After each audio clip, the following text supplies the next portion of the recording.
السلام علیکم حاضرین گرامی، مهمانان عالی قدر، اهل ادب و شعر و شاعری، مخلصان و علاقمندان شعر زنده‌یاد مستان شیرالی.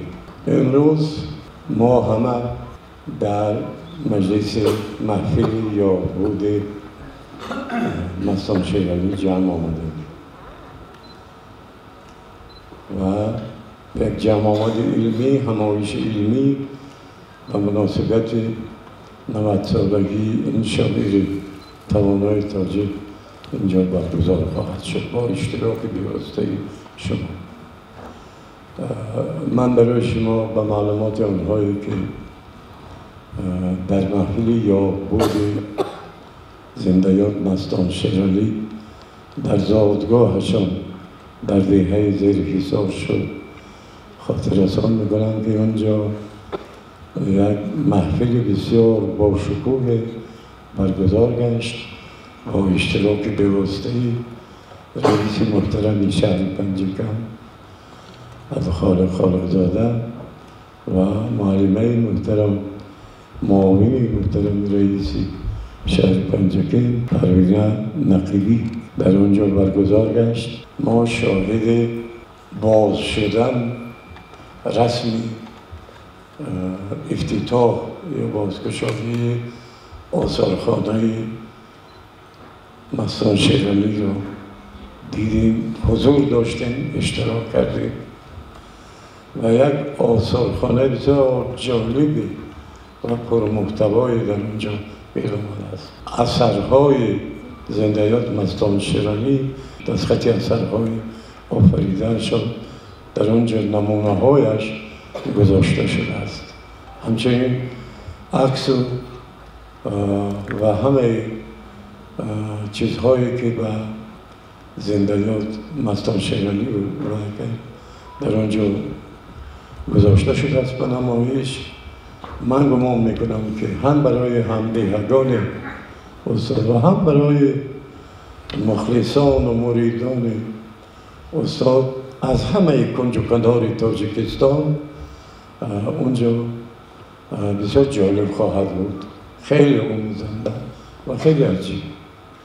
و همچنین در شفت همان آثارخانه یک ورزشگاه هم، یک مکان ورزش هم افتتاح شده بود. خیلی جالب است و وقتی که ما داخل این بنا شدیم، این ورزشگاه زل ورزشگاه، کسی از دوستان یاد آوردن که رحمتی مستان شیرالی هم ورزش را دوست می داشتن و کم کم گوشتین می گرفتن و هیچ وقت پشتشان زمین رو ندیده بود است. واقعا هم بسیار جالب است. در پهله‌اش نیم پیکره استاد گذاشته شده است و خیلی جالب و خیلی زیبا بود. امروز اونجا همون میدانی که هیکل بود همه گلفشان شد، دسته های گل غرق گل شد و شاعر معروف تاجیک استاد عسکر حکیم که اونجا سخن کردن گفتن که خود مستان شیرالی گل را بسیار و بسیار دوست می داشت و می خواست که در میدان باغ گل باشد، در میدان گل باشد و واقعا خیلی شد. این همه نشانی چی است؟ نشانی آن است که مقامات شهری پنجکم، ولایت و مخصوصا حکومت تاجیکستان، سرور دولت تاجیکستان، پرزیدنت محترم ما جناب والی امام علی رحمان به ادیبان و ادبیات خیلی توجه خاصه دارم. از گفته بودن در یکی از سخنرانی هایشان که من شاعران را دوست می‌دارم. واقعا نویسنده ها و ادیبان کارهای زیادی شده است و از جمله نشانه هاش در پنجکین، در شهری قدیمی و باستانی پنجکت که و همین نزدیکی ها ما از اینجا رفته بودیم. محفل رودکخانه بود، کنفرانسی بین المللی رودکی اینجا برگزار گشت. از اون پیشتر جشن‌های دیگری بود، جشن استاد لایق یک دو سال پیشتر و دیگرها و حالا جشن‌های نوبتی هم هست. استاد انصاری هست اونجا و عبید رجب هستند. خب بعد یک شخصیت خیلی نامداری پنجکت رحمتی مرادالله شیرالی هست که بعد از یک ماه جشنان برگزار می‌گردد.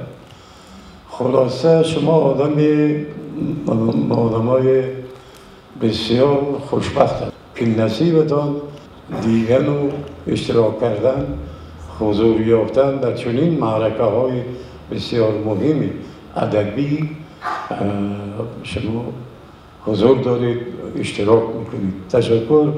من میخوام حالا با کمال احترام سخن را به معاون رئیس محترم شهر پنجکت محترمه پروینه نقیبی دیم. بفرمایید.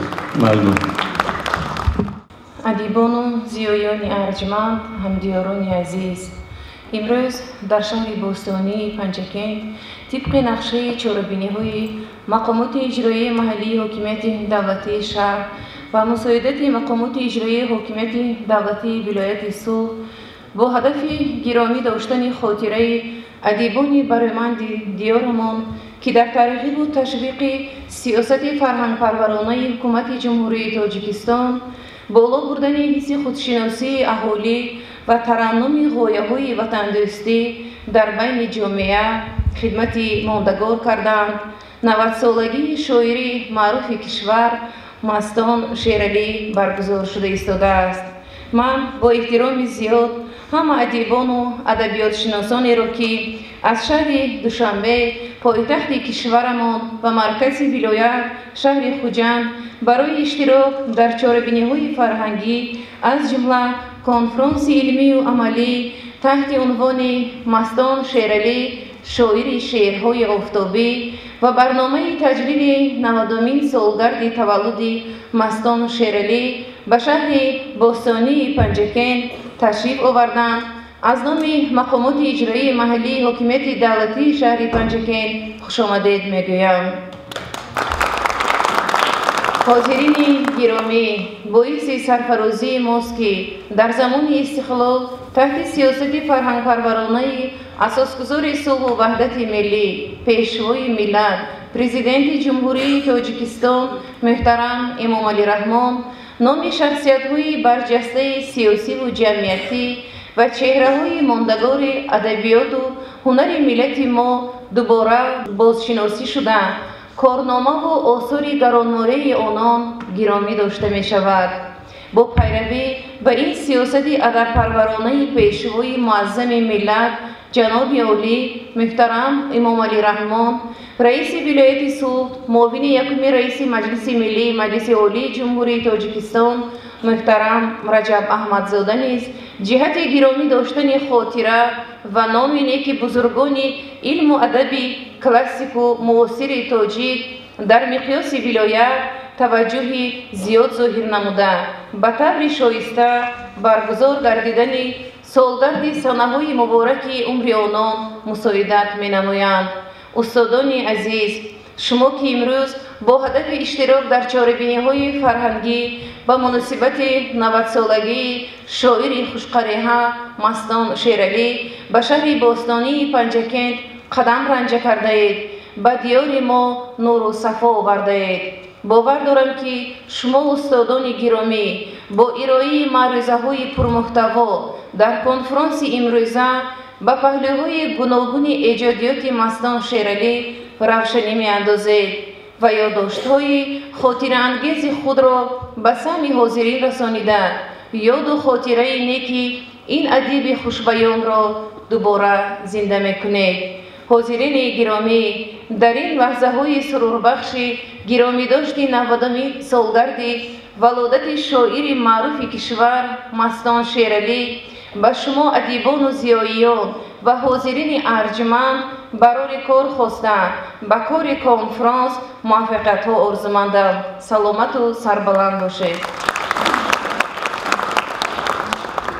من یک چیز رو برای شما تاکید کنم که در برگزاری چون چهاربینی‌ها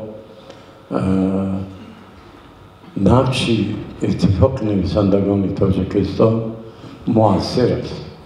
همه چهاربینی‌هایی که در زمینه ادبیات می شود، از جمله جشن شاعران بزرگ تاجیک، اتحاد نویسنده ها تمام همون زحمت زیاد تشکیلی و اشتراک پیوسته، حضور پیوسته را و گردن همین اتحاد نویسندگان تاجیکستان است. در مجلس ما جانشین اول رئیس اتفاق نویسندگان تاجیکستان شاعر نامی ما عطا خوجه حضور دارند و خواهش میکردیم که سخن گویند. بفرمایید. تشکر زیاد. السلام علیکم دوستان عزیز اشتراکداران این کنفرانس خیلی هم مهم برای ادبیات و برای فرهنگ ما. تشکر میکنیم بار دیگر از رئیس محترم شهر پنجکند عبدالخالق خالقزاده که این نشست رو برای ما فراهم آوردند. ما از ابتکارات بسیار هم خوب و مهم و تشبس‌های فرهنگی و ادبی رئیس محترم از اولی با اینجا رئیس تعیین شدنش آگاه هستیم و میدونیم که در همین میدان ما سال جشن استاد لایق شیرعلی را گذرانده بودیم. حتی شبانه نیز همین بزم دوام کرد و ما یعنی که فعالیتشان رو رئیس از همین آغاز کردند و تا امروز با ادبیات هستند، با فرهنگ هستند، با صنعت هستند، با هنر هستند. زرافشان مخزن اندیشه ما، زرافشان مخزن اندیشه ما، چراغ خاطری چون شیشه ما. زری او شعر ما رو زرفشان کرد، زری او شعر ما رو زرفشان کرد.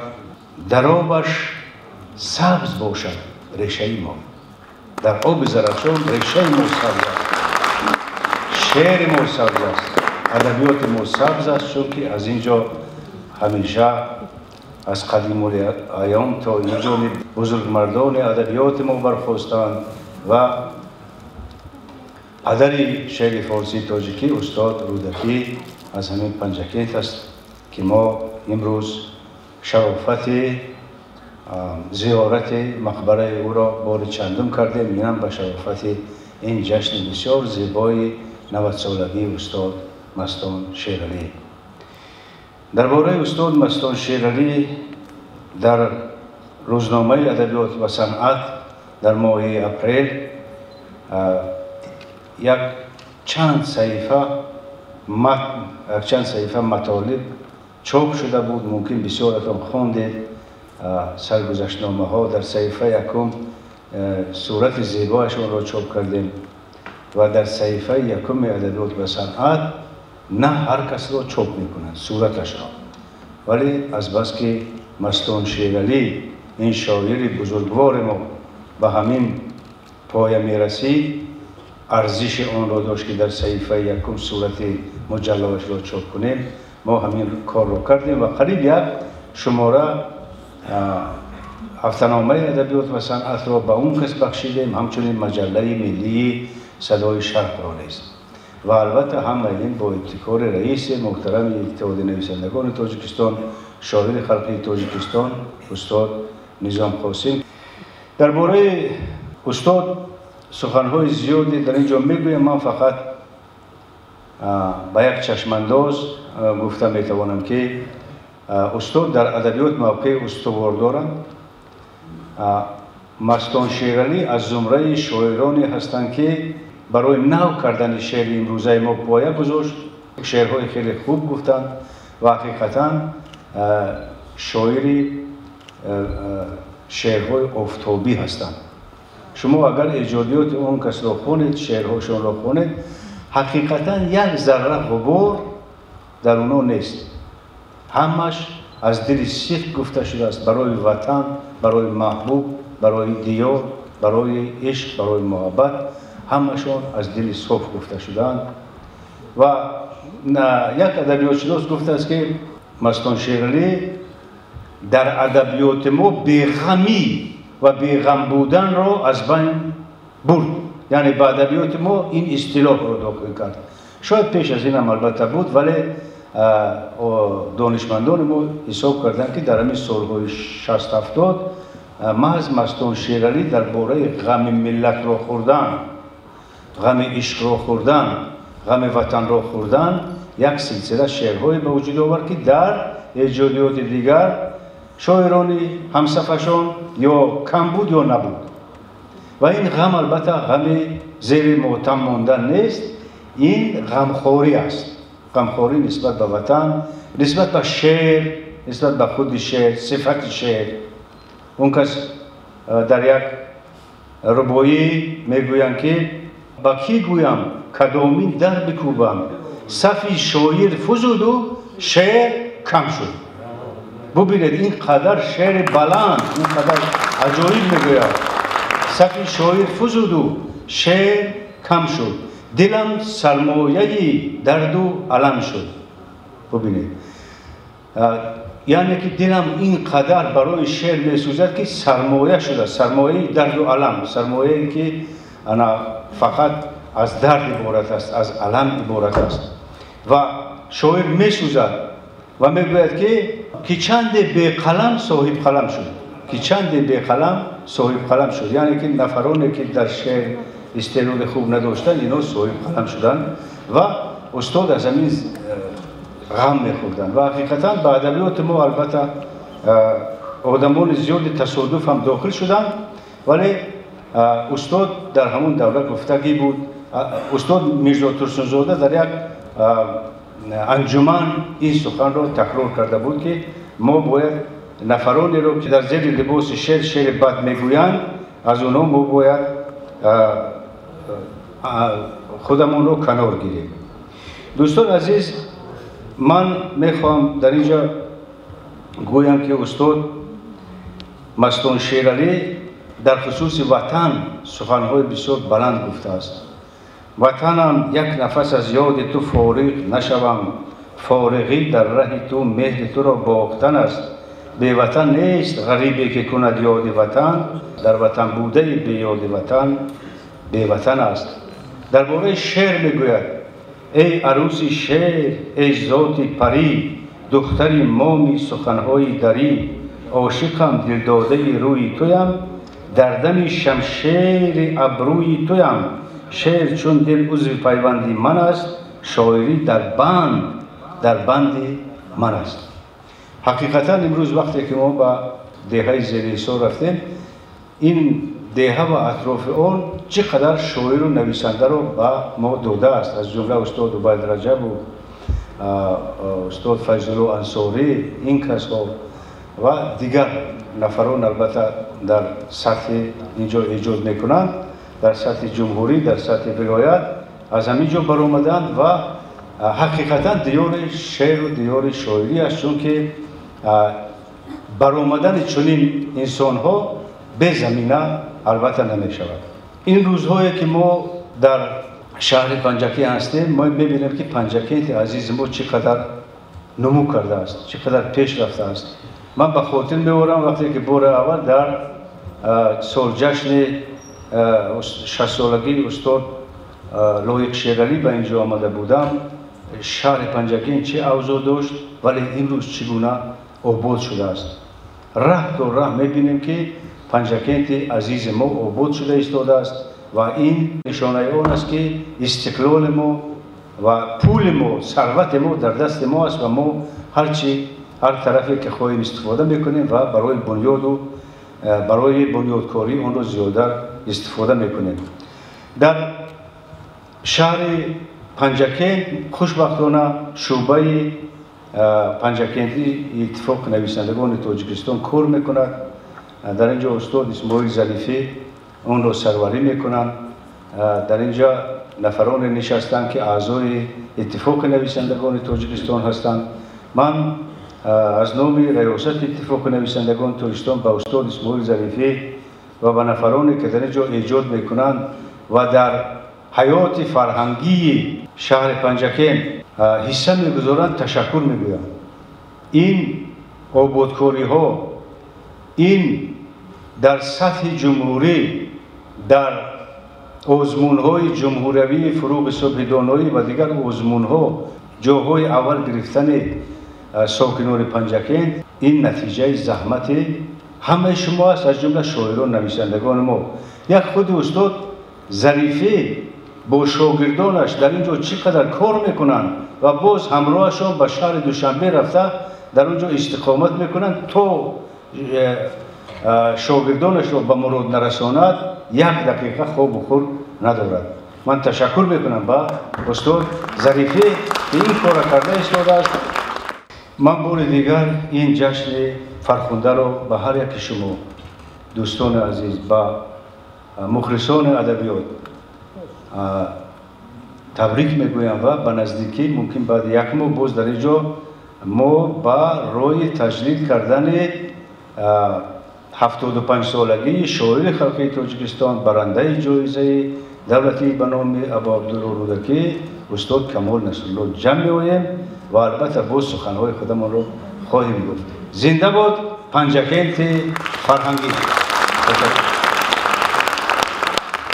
دوستان عزیز، من اینجا وقتی که از کسایی که در آماده کردن این جشن، در برگزاری این جشن زحمت کشیدن یاد کردم، رئیس محترم شهر پنجکند، معاون رئیس اینجا و همه دستاندرکاران حکومت پنجکند را، لیکن یک چیز رو من تاکید کنم که در برگزاری همین محفل باشکوه و این کنفرانس بسیار پرمحتوا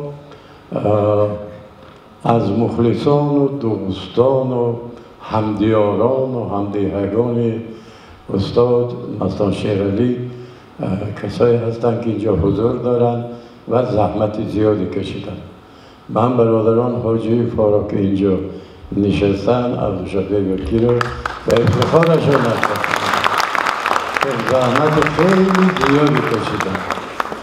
همچنین در برگزاری این فرزند بسیار عزیز و برومند استاد مستان شیرعلی پرویز مستان نشستن، زحمت های زیادی کشیدن. خانم مهربانشان که اینجا هستند به افتخار این کس هم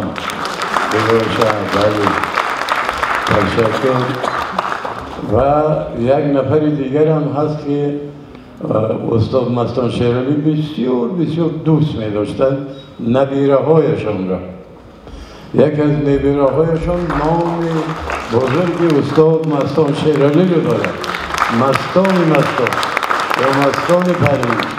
خوش آمدید. تشکر به شما به زحمتی که کشیدید. تشکر. من میخواهم سخن را به یک نفری، شخصیتی بسیار نامی ادبی، سیاسی، جمعیتی و دولتی و از دوستان بسیار نزدیک خودم با استفاده از این منبر و فرصت و استاد عسکر حکیم سخن دهم. لیکن قبل از آن که این کس تا منبر روم، من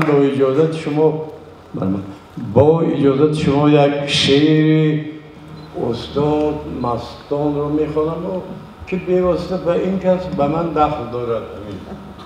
این شعر عالی‌جناب هم هست. با یاد بتان سفید مویم، با یاد بتان سفید مویم، هرچند مرا گهی شباب است، برفی سر من نمی شود آب، برفی سر من نمی شود آب، این ترمه دیگر همیشه خوب است.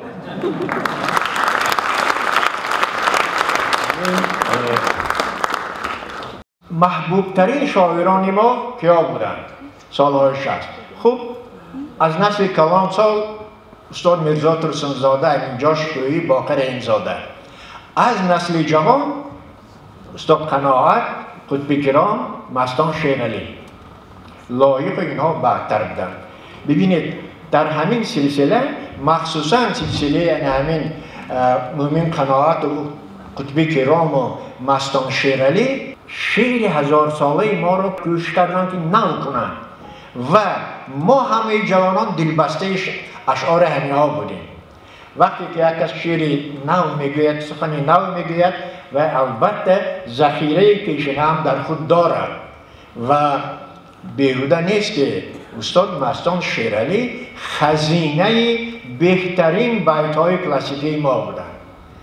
در صحبت ها اگر شنید از سر صحبت تا آخر بیت‌هایی میگفتن که همه مثلا قائل میشدیم که به اون درجه بیت‌های عالی بسیار از یاد میدانند و معلوم میشود که انا دیمروزم در اون بیهشان زیر ایثار دوستان یاد آوردن، یعنی اجدادشان، پدرشان، مادرشان، گذشته هاشان همین گونه اهل علم، اهل معرفت و اهل عرفان بودند و الکه وقتی که مستان شیرعلی به شعر گفتن سر کردن، اون خزینه زمینه بسیار هم پربار داشتند و بنابر همین وقتی که حاضر در این دوستان خواستن اون دو بیت را اقتباس کنند، این دو بیت از زبان مستان شیرعلی واقعا درست بود. اون میتوانست این گپ گوید.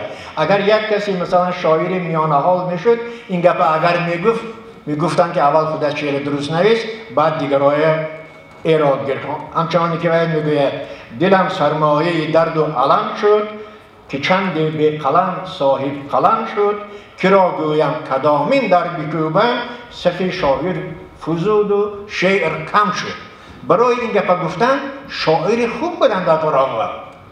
بنابر همین این سخن از نام خوب مستان شیرعلی واقعا درست بود. بعد ببینید کتاب‌هایی که استاد مستان شیرعلی چاپ کردن، ما اون وقت دانشجو بودیم. اولین کتابشان ملشای زرافشان نام داشت، دویمش الهام بود، سومش ستاره ها بود. خب بعد از اون برآمد تشنگی، باران سبز، اخلاص و بعد از سرشان میراث دیر کتاب برآوردن. خب در این کتاب ها بهترین چیزهای نوشته مستان شیرعلی جمع آورده شده است. و ببینید این مثلا بسیار وقت میگویند که شاعر ولی است، یک گپی میگوید که در ذهن هیچ کس حالا نیست. در بین نوشته های مستان شیرعلی هم همین چیز هست. آدم در حیرت میماند. چون که شاعر نبض زمان را بسیار خوب احساس میکند و گمان نکنید که مثلا شاعری که امروز به تاجیکی می نویسد شعر تنها از حیات تاجیکستان می نویسد. نه، این همزبانشان در افغانستان میخوانند، در ایران میخوانند، در یک قسم پاکستان میخوانند، در هندوستان میخوانند. اونهایی که فارسی زبان هستند وقتی که ترجمه میشه تمام جهان میخواند. و امروز که اینترنت هست، اگر امروز پخش کنید در بین 3-4 دقیقه تمام دنیا پخش میشود. یعنی مستان همین گونه حس داشت که جریان سیاسی و اجتماعی زمان درک میکرد. ببینید در اون زمانی که من حاضر 4 مصرع شعر میخونم از شعرشان، در اون زمانی که این کس این شعر نوشتن، در تاجیکستان این گونه گپ نبود، اما در جهان بود. در جهان بود و در تاجیکستان هم من بعد این حرف پیدا شد. ببینید چی میگوید: دورانی پر از حوادث ما با چرخ فلک ستیزه دارد، زندان جهان نامراسا هر روز 200 گریزه دارد. امروز میبینید جهان پر از گریزه است. این شعر تقریبا 40-50 سال پیش از این گفتگی مستان شیرالی واقعا ولیانه است. کی میتواند این کار کند؟ وطن و از محبت وطن در ایجادیات مستان شیرالی صحبت کردن که کاملا درست بود. و در همون وقتی که ما زیر ایثار بودیم در اون لوحه کلان 4 مصرع شعری عالی جنابشان نوشته شده بود. خیلی من با اون برمیگردم و در شعرهای دیگرشان هم استاد ستارزاده هم یک بیتشان خواندن: در وطن بوده بی یادی وطن بی وطن است. و این ببینید این همه میداند و اگر از شاعر یک بیت هم بین خلق و مشهور شود زندگیش جاودانه می شود. یک بیت هم اگر شود. بنابر همین حالان که در ایجادیات مستان شیرالی خب یک عالم این گونه شعرها هستند. مثلا میگویند: جانی که ره وطن نپوید جز بار زیادتی تن نیست، گر در وطنت وطن نیابی هر جا که وطن کنی وطن نیست. ببینید یک شعر دیگری بسیار هم عالی جناب دارند درباره اون که لب بحر برای استراحت می روند و در لب بحر برآمده که استراحت کرد دراز کشته آفتاب می خوردن، ناخودآگاه غیر اختیار همه ریکه ها را جمع میکنن، جمع کرده کوه میسازن. ببینید این چیزی بی اختیار در ناخودآگاه در ضمیر انسان هست که وطن او کوه هست، عشق او کوه هست و در جهان شعر هم همچون کوه باید صورت نماید. استاد مستان شیرالی نه تنها با موجودیت خودشان، با چهره خودشان، بلکه با اشعار و اون کتاب‌هایی که من نامبر کردم ما را به زیبایی و آینه عدل و عدالت و حقیقت بودن دعوت میکنند که نامشان ماندگار است. و حالا این غزلی که میخوانم انا از همین آهنگ آینه نور بودن مستان شیرالی است. این آینه نور که بوده است که از آب رخش چشمه خورشید نموده است. این که گذشتن زبر ما به خاموشی، خاموش که خاموشی او اوج سرود است. در غنچه لبهاش اگر بوی بیان نیست، شهر این خبری تازه عشق از که شنود است. خوش می رود و رفتن او نیست ودای او را که به هر مقدم پدرود درود است. او مسجد و دیری و کنشتی نشناسد، اما همه افتاده به پایش به سجود است. گر دست سخا مایه ناز است بشر را، اینوست که اعضای وجودش همه جود است. این بنده خدایا چه خدایی است که بندش بودای و ترسا و مسلمان و یهود است. یک بار که بر بام فلک رفت دیگر رفت. آیین جهان گرچه فراز است و فرود است، آن است که از روز ازل نیست سقوطش. راهی که کند عزم صعود است و صعود است. ما را همه این دیده حیران ز قفایش با شوق و خطابی که بوده است که بوده است.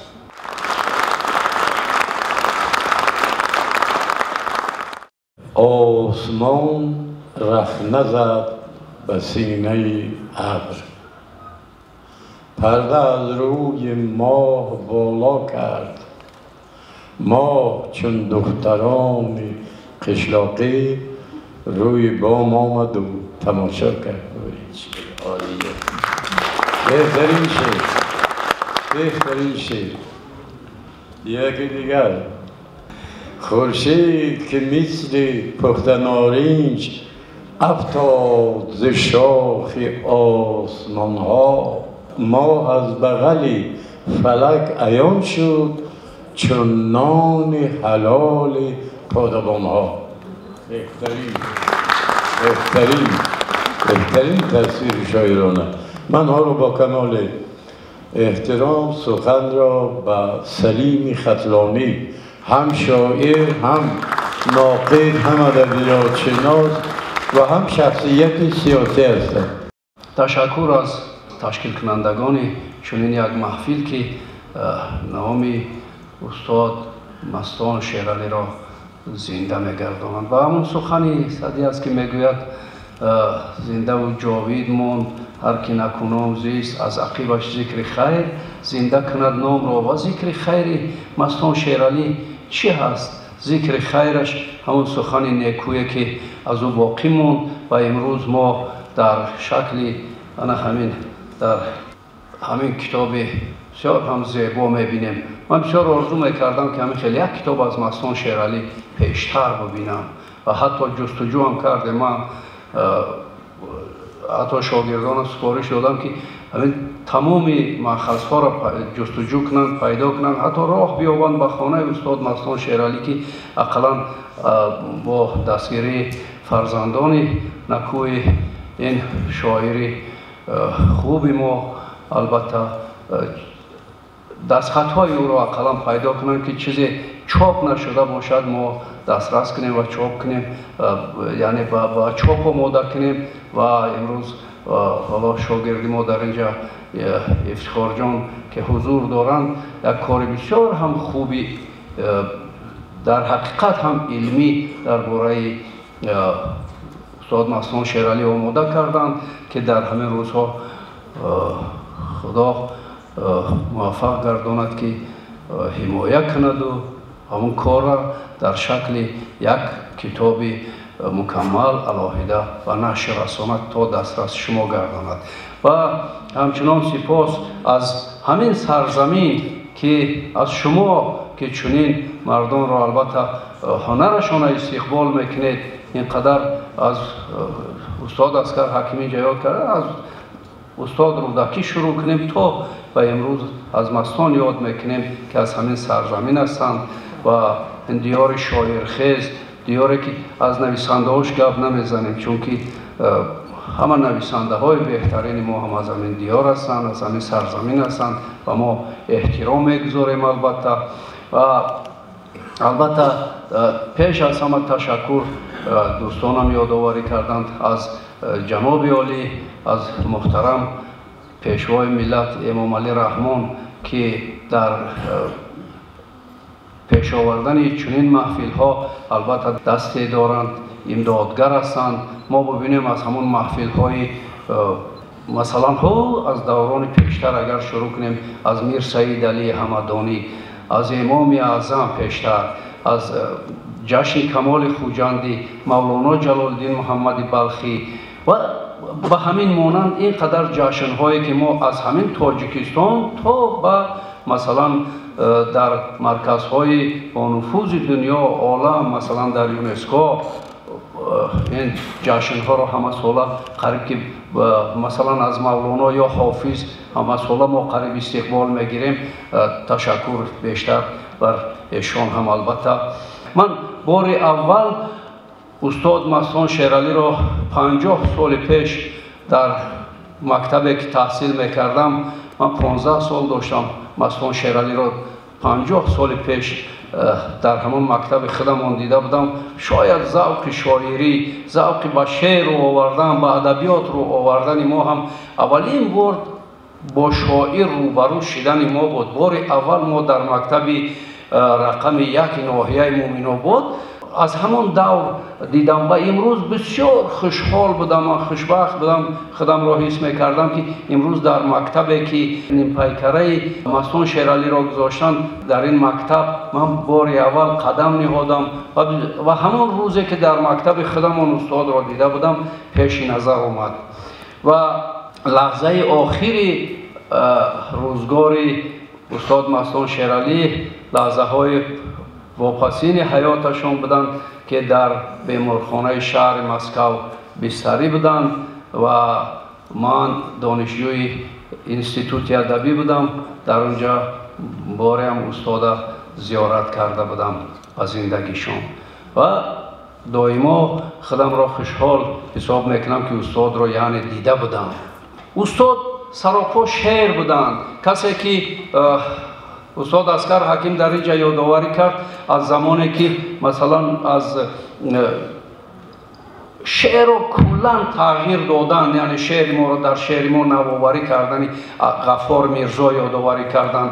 از استاد امین جان شکوهی باید حتما یاد کنیم در این دوره که بهترین شعری مثلا تصویری رو امین جان شکوهی در همین حالت شروع کرد با گفتن این نوع شعر و ما البته با شهادت در میابیم که در همین دوره یکی از پیشصفان استاد مستان شیرعلی بودند.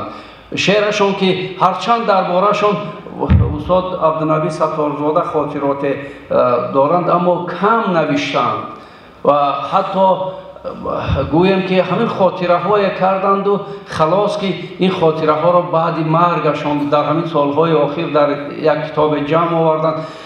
خاطره هایی که مثلا از استاد بزرگ صابر بود، بهترین خاطره ها میکند استاد بزرگ صابر، و خاطره هایی که از ارون کوهزاد است که در مورد مثلا خانواده مستان شیرعلی یاد میکند، در مورد تار نواختن و پدر تار نوازش حافظی ها و یعنی شعرخوانی ها، سرودخوانی ها و یعنی این چیزهایی که یاد میشوند.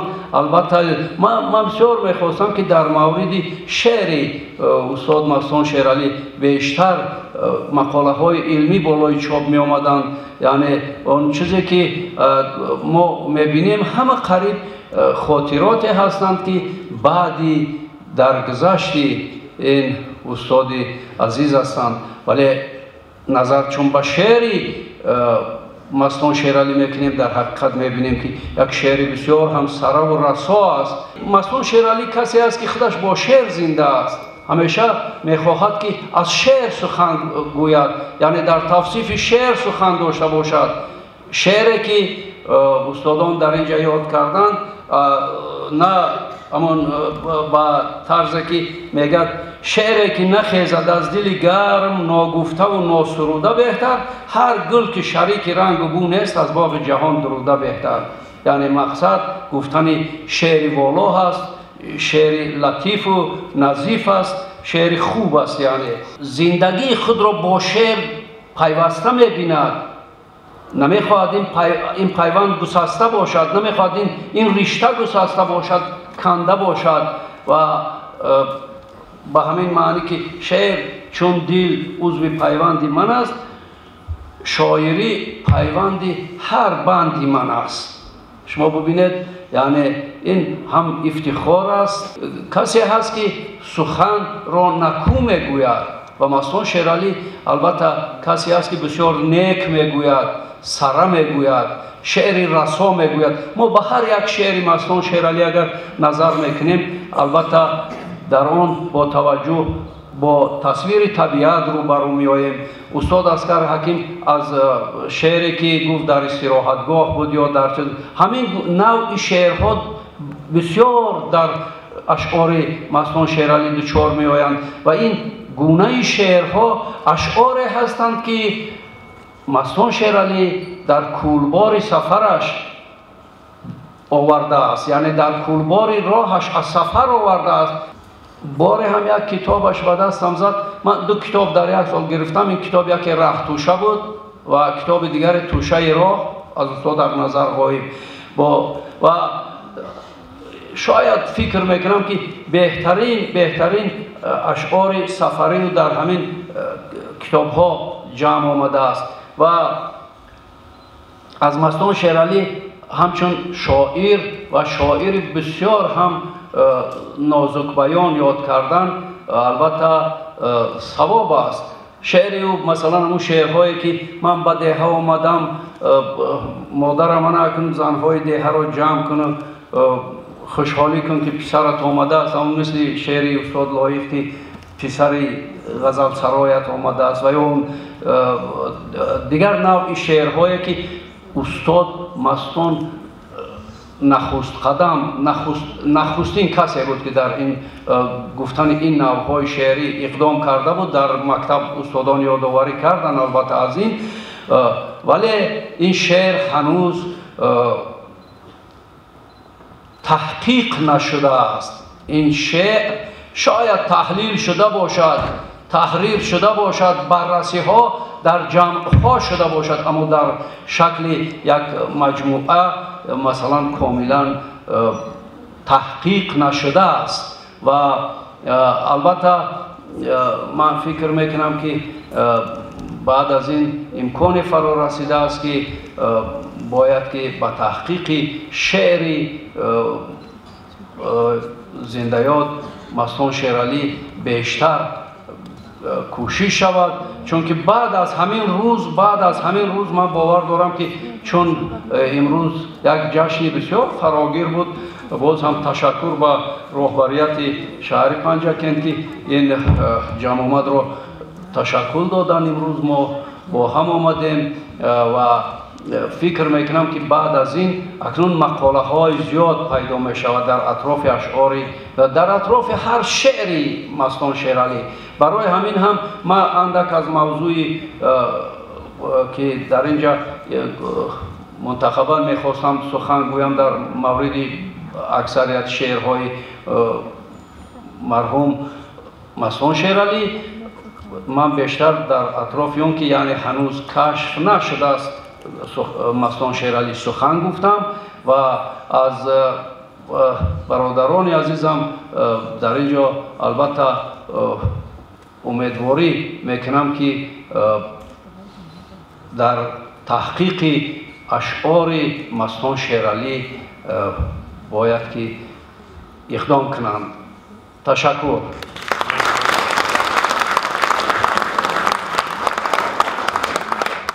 من حاضر سخن را به یکی از کسهای همدان بسیار فن، نماینده مقامات حکومت ولایت سوخت و شاعر، عالم، نویسنده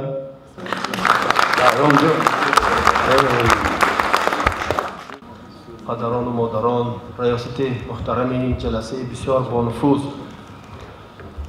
امروز ما علاقه یک نوبت صحبت داشتیم و برابری با این درگاه واقعا دیدنی و ستودنی و عشق و مهر ورزیدنی که نام استاد لایق را دارد هدیه گرفتیم از خاندان استاد مستان شیرعلی کتاب تازه نشری بالی پروازم وطن. و من برابری گرفتم چون عرفی مردم ما، سنت نیاگان ما از همین کتاب فوق شدم و شعر آرزو و چشمم آمد. من همین شعر را برای شما میخوانم. مرا با خویش عمر گفتگوی است که عمرم بسته هر تاری موی است. به ضرب شانه بینم موی ریزد، دلم مستر ز دستی شانه جوی است.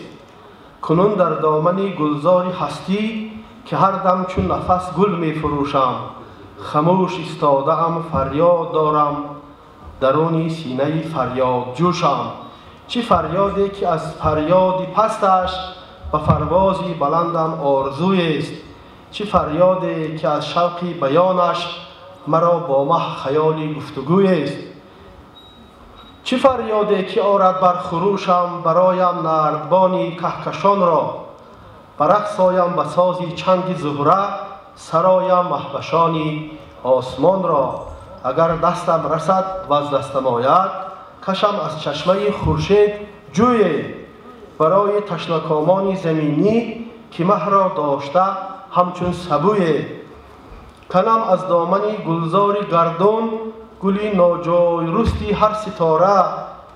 نشانم هر یکی را در مقامش برینم میکشد دستی اشاره.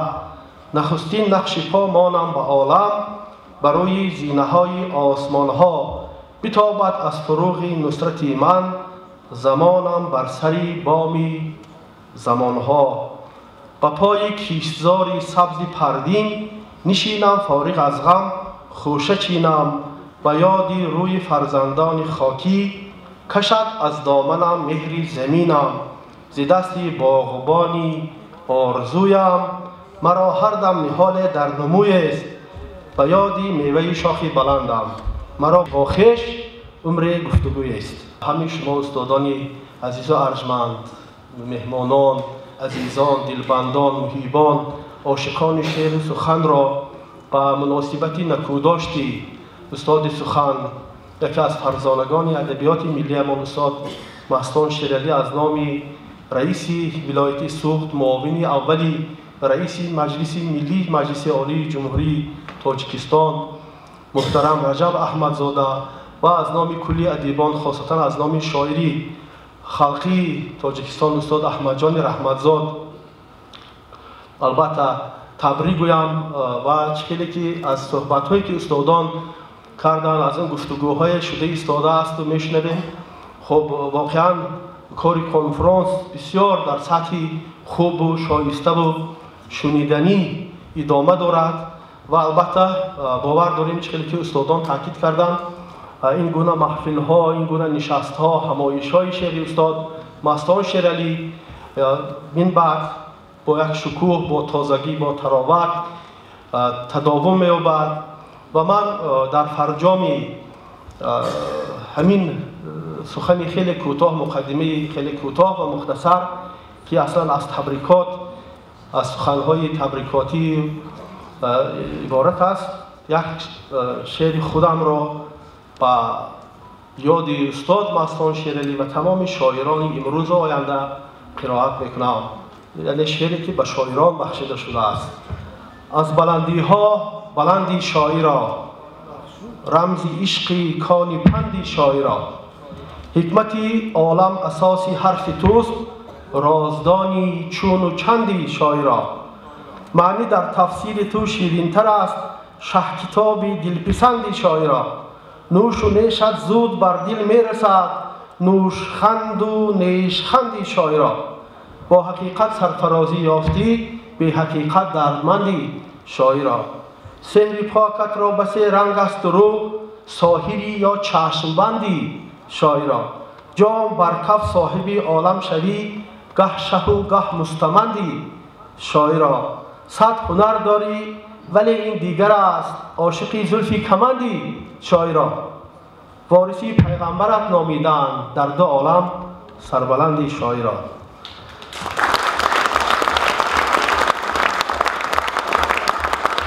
بعد از استادان عزیز خاصتا از رئیس این جلسه بسیار با نفوذ علامه علم ادب استاد عبدالنبی ستارزاده یک چیز دیگر خواهش میکنم برای من اجازه دهند، چون ما امروز در مورد خاطره ها درباره استاد مستان شیرعلی گفتگو کردیم و چند سال پیشتر در شهر خوجند البته با دستگیری مقامات اجرایی حاکمیت دولتی ولایت سوخت با کوشش بخش سوختی اتفاق نویسندگان تاجیکستان و البته با تلاش‌های استاد نظام قاسم کتاب زمین مادری استاد بازار صابر چاپ شده بود و در همونجا خاطره بسیار زیبای درباره استاد مستان شیرعلی هست و همراه با مجموعه خودم یعنی فقیر حقیر همین دو کتاب را به پسری استاد مستان شیرعلی به اکوی پرویز تحفه کنم. اجازه دهید استاد. مبارک شود جشن.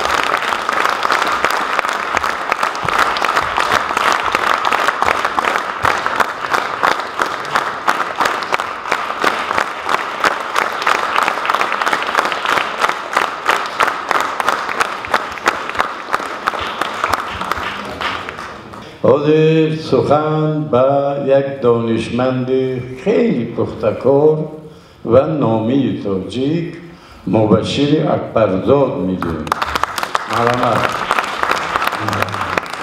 استاد مستان شیرعلی یکی از شاعران توانای دوران شوروی تاجیکی است که در نوع‌های گوناگون شعر کلاسیک و معاصر چون غزل، رباعی، چهارپاره، شعر آزاد تبازمایی کرده و در این جاده اکثرا کامیاب بوده است.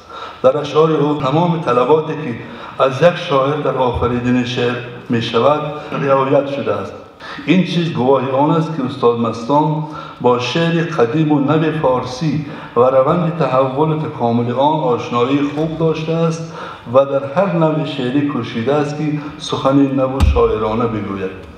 اینجا هدف ما نه بررسی موضوعی اشعار شاعر، بلکه نشان دادن هنر شاعری او در آفریدن شعر است و کوشیده است که شعر را با زبان و بیان زیبا و دلنشین و گوشنواز آغاز نماید و همچنان به پایان برساند.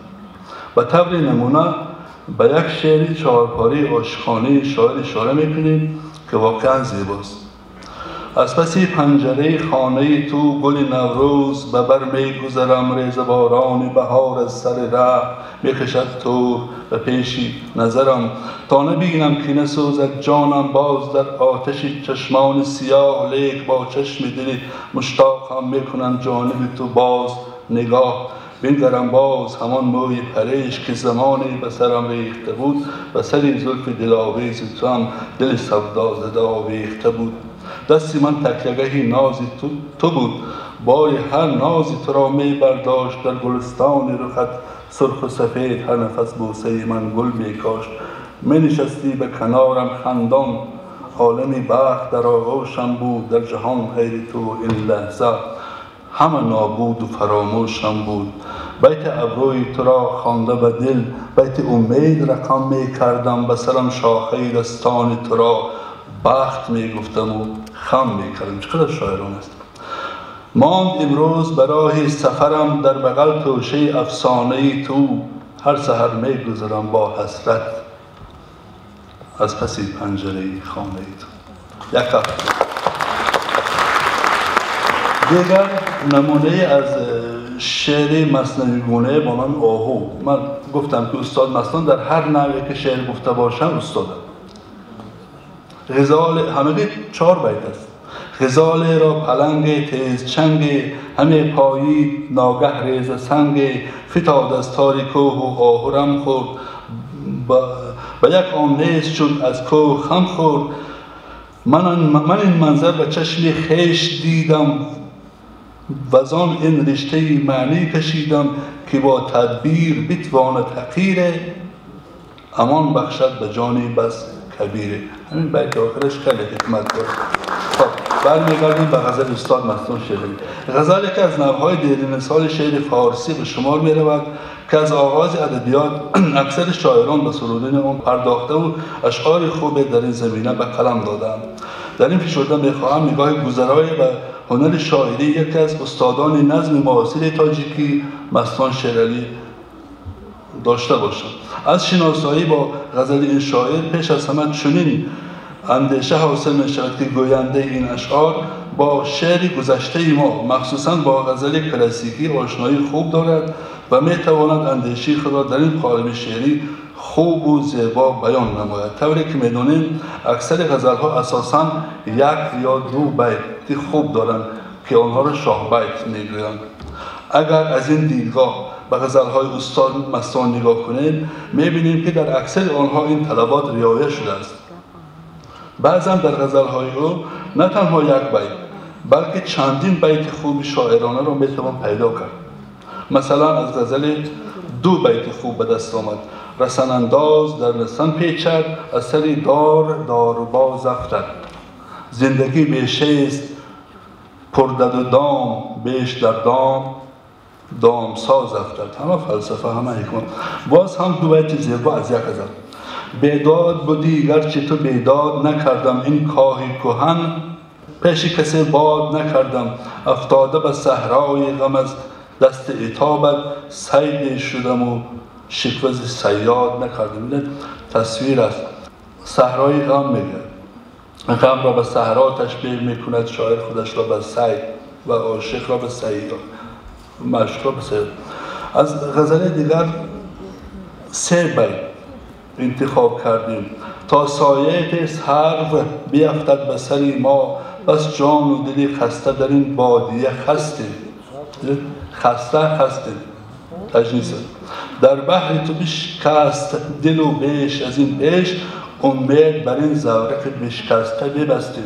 دل را به زورق شکسته مانند میکنه. یک دم زرخی پاک تو ما چشم نپوشیم، در راه وفا طبعا خورشید پرستیم. خب تو که خورشید هستی ما امکان نداره که از تو چشم میپوشیم. از غزل دیگر 4 بیت انتخاب شد همچون بیت خوب. در جهان از سادگی های جهان، سادگی های بیانم آرزوست. مرد راهم توشه راهی سفر، در کمر تیغی زبانم آرزوست. گل نروید در زمین از آب چشم، آب چشم آسمانم آرزوست. مهربانی های یارم میکشد، دلبری نامهربانم آرزوست. تناقض از پارادوکس است در بیت آخر. مهربانی و تو که مهربانی تو مرا میکشد، برای من کسی لازم است که معشوقه نامهربان باشد، اون را میخوام. خب باز هم 4 بیت از خواب از این نمونه ها میگذارم. نمونه ها خوشبختانه خیلی زیاد من میگذارم و به آنجا میرسیم که از یک غزل من 6 بیت به عنوان بیت خوب گرفتم. گفته بودی که دیگر یاد زنامت نکنم، چی کنم من که نیاموختم نام دیگر. خب اینجا تاثیر از خواجه حافظ است. خب مرغ دل دید مگر لذت آن دانه خال، که ندارد نظر سوی لبی بام دیگر. پخته آتش عشقت نشدم تا نشدم، آگه از حال دل سوخته خام دیگر. در ره عشق وفادارتر از مجنون، خیس ما را بگذارید دیگر نام دیگر. میتوان یافت به شمع رخ تو راه مراد. ببینید شمع رخ و راه مراد چقدر تشبیه های زیبای شاعران است. لیک این رشته، باز هم رشته برمیگرده به شمع. لیک این رشته ما گم شده در شام دیگر. تا فتادیم به دامت ز پی دانه وصل، ما کجا و سر سودای رهی دام دیگر. خب این گونه نمونه ها در شعرهای در غزلهای استاد مستان زیادم. من خلاصه میکنم همینطور از اکثر غزلهای استاد مستان شیرعلی میتوان بیت‌های زیبای شاعران دلنشین را پیدا کرد که اکثرا غزل کلاسیکی فارسی را بیان می‌آورند. بعضی غزل‌های این شاعر سراپا شاعرانه و هنرمندانه سرود شدند که لذت و زیبایی خاص دارند. مثلا یک غزل دارم: زندگی از نیک و بد هر دم پیامی داشته است، صبحدم خمیازی حسرت شامی داشته است. از بری ویرانه ها گر بگذری آهسته باش. طرز بیان رو ببینید، آهسته رو نگفت از شاعر، میشد که در همین وضع، اما آهسته باش گفتن شاعرانه تر است که این رو شاعر خوب میدونه. از بری ویرانه ها گر بگذری آهسته باش، یک زمان این گوشه هم دیوار و بامی داشته است. چشم را پوشیده مگذر از سری لوح مزار، خاموشی های عزیزان بس کلامی داشته است. نیستم هرگز ملول از گریه ابری بهار، چون ز لبخندی هزاران گل پیامی داشته است. پخت مغزان ساختند از مرگ وان بین اکرام، پختگی ها عاقبت بینگر که چه خامی داشته است.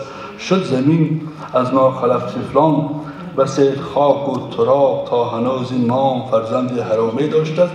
هرچه از دل کاشتن از گل همان برداشتن. همنشینی دل و گل در یک مثل. هرچه از دل کاشتن از گل همان برداشتن. خاک هم در سینه پنهان انتقامی داشته است. مطلب از نظم است ما را کار در نظم جهان، با همه پیچیدگی شاعر نظامی داشته. اگرچه درباره اشعار استاد مستان شیرعلی مقاله‌های جداگانه نوشته شده‌اند، همانا پهلوهای گوناگون ناگشاده در آن زیاد است. طوری که شاعر و محقق معاصر ایران علیرضا خضر نوشته است، دقت کنید چی میگوید: تاجیک ها از کنار شعر این شاعری نوگرا به آسانی گذشتند. این یک جمله خیلی درد دارد. این آن را میرساند که شعر استاد مستان شیرعلی هنوز هم ناشناخته مانده است.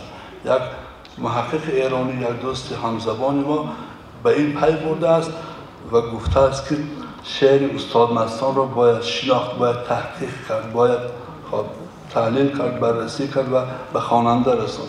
و در پایان سخن در هم‌آوازی با استادان که گفتن، من امید نمی‌دارم که اینجا دو محقق اشعار استاد مستان هستند، همین کار را در درجه اعلا به انجام میرسانند. شعر استاد مستان را که متاسفانه تا امروز خوب به جامعه بررسی و معرفی نشده است معرفی نمایند. واقعا حیف است که چنین استعداد، چنین اشعار ناشناخته و پنهان بماند. یادشان بخیر گرامی.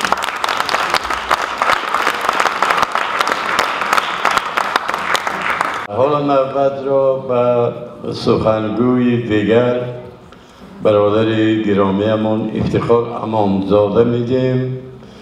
این کس کارمند دانشگاه بین‌المللی زبانها هستند و میخواهند در موضوع تصویر سیمای مادر در شعرهای مستان شعرآلی صحبت کنند. بفرمایید. السلام ای روی کشوری عزیز، السلام ای کوهساری کشورم. گرم بوسیدم که پزمان گشتم، بر شما همچون بروی مادرم. موضوع مادر در ایجادیات ادیبان معاصر تاجیک از زمره موضوعهای فراخ و دامنه‌دار و پروسعت بوده، زیبایی و دلپذیر و با صداقت بی‌پایان ایجاد گردیده است. تصویر بزرگی و سخاوتمندی، مهرپروری و رحمدلی جلوی جوهر پاک طینت صاف مادر در ردیف سیمای عزیز مقدس و ناتکرار او دقت اکثر ادیبان را به خود جلب نموده و هر یک شاعر به این موضوع جاودانی اثرها و شعرهای زیاد ایجاد نمودند. و همچنین استاد مستان شعرعلی ترنم و ستایش مادر هنوز از دوره‌های اولی قلم به دست گرفتنش به این موضوع جاودانی شعرهای زیاد ایجاد نموده است. و همچنین در شعر امر مادر که محصول اولین ایجادات شاعر است چنین میگوید: مادر وطنم چو یاوری توست، بشتاب که امر مادری توست. در شعر مادران شاعر به اندیشه آن است که مادران تمام مشکلات زندگی را بر دوش خود میگیرند و طفلشان را با راه درست راهنمایی مینمایند و با مقصد تربیت درست فرزندان فاضل دانا و صاحب معلومات گردیدن آنها عمر جوان خود را دریغ نمی‌دارند. طفلکان خوابند مست خواب ناز، مادران بیدار بر گوهرند. کودکان در کوچه بازی میکنند، مادران با شستشو آوارند. مستان شعرعلی با حیثیت بلند و نجیب و احترام و صمیمیت بی اندازه در شعر قرض چنین میگوید: مادری مهنتیم رفت زی تشویش جهان، رفت و یک ذره نبرد از همه اندوخته‌اش. هرچی مانده است از او در نظرم چیزی نیست، غیر آن جامه با مهر به من دوخته‌اش. غیر آن جامه که هر بار ورا پوشم اگر، گرمی مهر دهد، نور دهد، زیب دهد. به خیالم که ورا در نظرم دور کنم، زندگی سرد شود بر من و آسیب دهد. مضمون بلند شعر که افاده کننده مهر و محبت خاص مادران، بیدارخوابی و رنج، مهربانی و حالت و افزا به طبیعت مادران در لحظه های گوناگون عمر میشد، خواننده را به هیجان می‌آورد. بچگان فارغ ز تشویش حیات، نوده را از پیش سواری میکنند. تا رسند آنها به منزل مادران، روی را خورشید کاری میکنند. واقعا هم در تصویر مستان شعرعلی زن مادر همچون نمونه برجسته عالی همتی، مخزن جرأت و شجاعت و وفا و صداقت به نظر رسیده، شأن و شکوه و بزرگی خود را مادر در ناموسی بلند و افتخار و غرورش نمایش می‌دهد. باز من در روبرویت مادرم، بحریاب از گفتگویت مادرم، مستی عشق و اضطرابت مادرم، گرمرو از آفتابت مادرم. همین طریق شعرهای در وصف زن مادر ایجاد نموده مستان شعرعلی چون دیگر شاعران شناخته تاجیک از مهر و محبت بی‌آلایش و بی‌کناری او نسبت به این سیمای مقدس و جاودانی ابتدا گرفته است. گر تو خرسندی جهان خرسند باد، هم زمین و هم زمان خرسند باد. جمع کن مرد و زن قشلاق را، دوستداران من مشتاق را. خلاصه وصف زن مادر در تصویر مستان شیرالی همچون نمونه برجسته عالی‌همتی، نیروی بشکسته، مخزن جرأت و شجاعت و وفا و صداقت به نظر می رسد و رمز جاودانی، نیکی و نکوکاری، مهر و شفقت به بزرگی تصویر گردیده. محض توسط قلب پاک مادر در حیات تنتنه و مظفریت دارد. تشکر زیاد. یک سخنگوی دیگرمان اینجا حضور دارند، هم معلم هستند هم دانشمند هستند. مرادعلی نجمیدین و عنوان گزارششون صنعت‌های شعری در آثار مستان شیرالی. دریغ از شعرهای ناسروده، دریغ از بوسه های ناربوده، دریغ از مزرعه ناکشته دل، دریغ از کشته های نادروده. استاد مستان شیرالی خیلی که استاد اینجا قید کردن در موضوع هنر شاعری، هنر ادبی استاد من موضوع گرفتم و اینجا البته استفاده صنعت‌های بدیعی در اشعار مستان شیرالی را من به طریق مشت نمونه خیروار بررسی می‌نمایم. مستان شیرالی شاعری نوجوی نوگرا بوده. شعر از دل گرم جوانمرد صادق، از دل پاک شاعری عاشق برآمده، چون دستگلی خوشبوی پرنکهت به مشام خواننده رسیده، با نفس عطرآگینش به دلها سرور و خوشنودی بخشیده است. شاعر همقدم زمان و در داشتنای مردمان بوده. رسالت شعر شاعر را در پاکی راستی، یکدلی و حق پرستی، زحمت فراوان برای به آرزوهای نجیب رسیدن، در وطن دوستی صمیمی، در نفرسانی به خلق میدید و شعر او چون استاد ترسون داده از تنور دید چه آتشباره فواره میزد. شعری که نخیزد از دلی گرم، ناگفته و ناسروده بهتر، هر گل که نصیب شریک رنگ و نیست از باغ جهان دروده بهتر.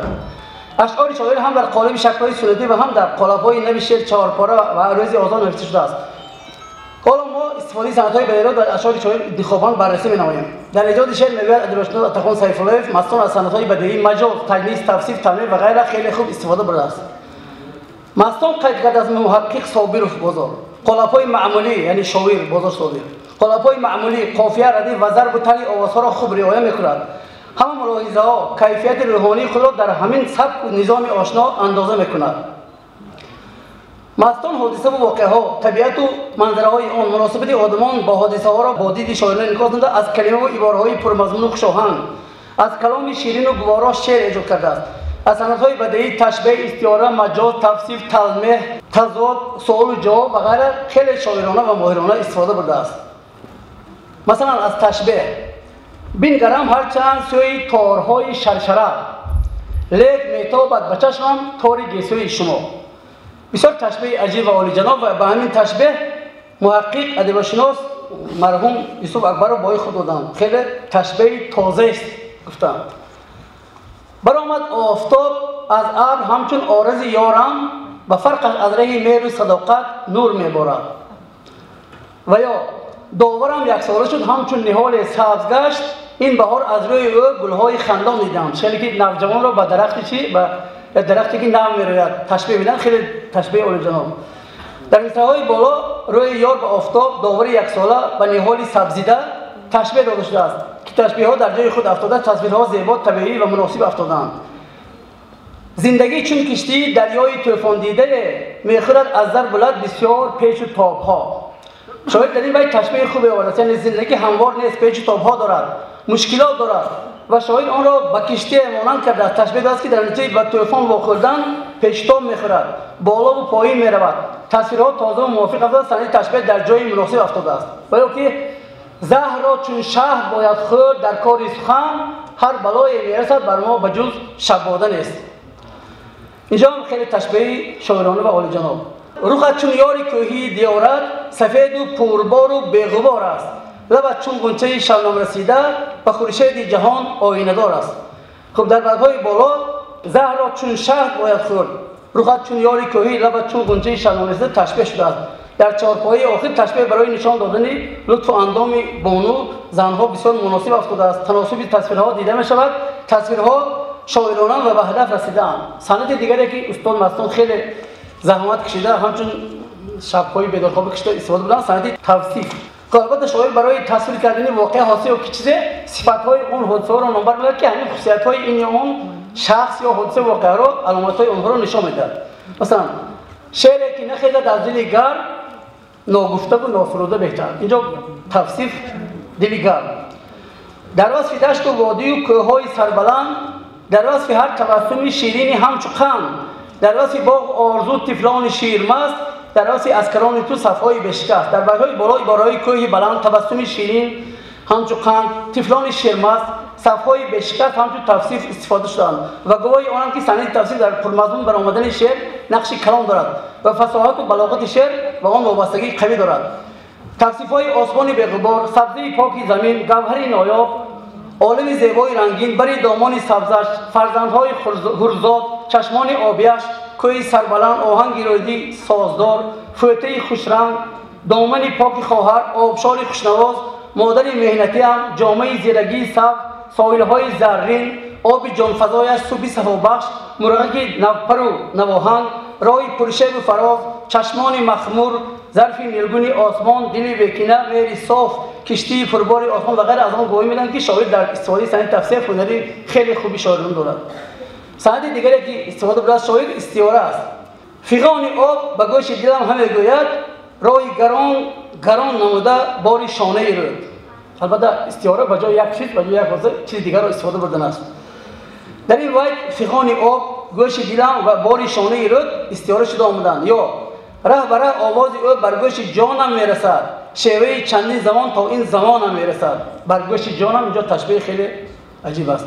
و بران سنگ زدنهای آبشار بزر و جلوه آوردم از اسب و تازیانه اون.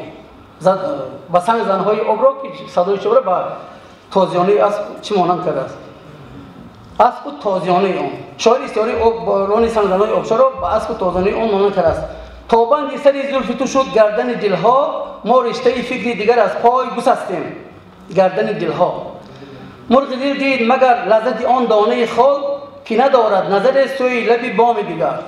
همین طریق ادیب در اشعار خود از استعاره پوشیده اضافی و کنایگی زیاد استفاده است. گوش دلم باری شانه رود، بران سنگ زدنهای آبشار، بندی سری زلف، رشته فکری دیگر، رشته ره، جام نگاهت، مرغ دل، دانه خال، لب بام دیگر، شمع رخ تو، دانه وصل، رشته نظاره، مرغ دل، آینه شبانه رود، سینه شخ، صحرای غم، گوش دلها، دیوار خرد، دست خیالت، چشم فلک، چشم دل، جمال دختری پاک سخن، دل کو و غیره استفاده بوده است. یکی از صحبت‌های استاد مستان این است که نکویی کن بدی هرچند پری زاید حرامی است. تشکر. برداشت من همین است که این کنفرانسی که اینجا داشتیم کنفرانس بسیار با مضمون، با محتوا و مفید بود، فایده آور بود. من حاضر از پرویز جان خواهش میکنم که اینجا بیان و دو سه سخنی که در دل دارن همون سخنها رو گوین. مرحبا. برای من شخصا باعث افتخار و سرفرازی بزرگ است که امروز در کنفرانس علمی بخشیده به 90 سالگی پدر عزیزم شاعر توانای ملت مستان شیرعلی اشتراک دارم. مستان شیرعلی برای ما تنها پدر نبودند. پدرم یک مربی بزرگ زندگی، یک استاد معنویات و یک شخصیت بودند که تمام هستی خود را برای عدالت، حقیقت و آبادی وطن بخشیده بودند. اشعار پدرم سرشار و محبت به مردم، مهنتکشان، مادر و از همه بهتر مهم به تاجیکستان عزیز بود. سالها در خانه ما شاهد آن بودیم که پدرم با چی صداقت و مسئولیت هر مصرع را می‌نوشتند. برای پدرم شعر نه تنها کلمه بود، بلکه قسم، وعده و راهنما برای جامعه بود. ما از کودکی این احساس را درک می‌کردیم و با این افتخار باور هستیم. имрӯз вақте ки мебинам ки роҳбарияк аҳли адаб ва дӯстдорони фарҳанги чунин бо эҳтиром ва муҳаббат хотираи падарамро гиромӣ медорам, дилҳои мо аз миннатдорӣ ва сипосгузорӣ пур мешавад. ин ҷашнвора танҳо арзёрӣ ба як шахсият нест, балки эҳтиром ба тамоми фарҳанги тоҷикӣ ва арзишҳое ки падарам ва дигарон аҳли қадам барои миллат бо қалам ва қалб ҳимоя мекарданд. мо фарзандон ифтихор дорем ки мероси падарам имрӯз ҳам зинда аст ва ба наслҳои нав рӯҳия ва нерӯи эҷодӣ мебахшад. мо тамоми самимият орзу дорем ки номи падарамон ва осорашонро ҳамеша ҳамчун чароғи роҳнамо барои ҷавонон боқӣ монад. бо камоли эҳтиром.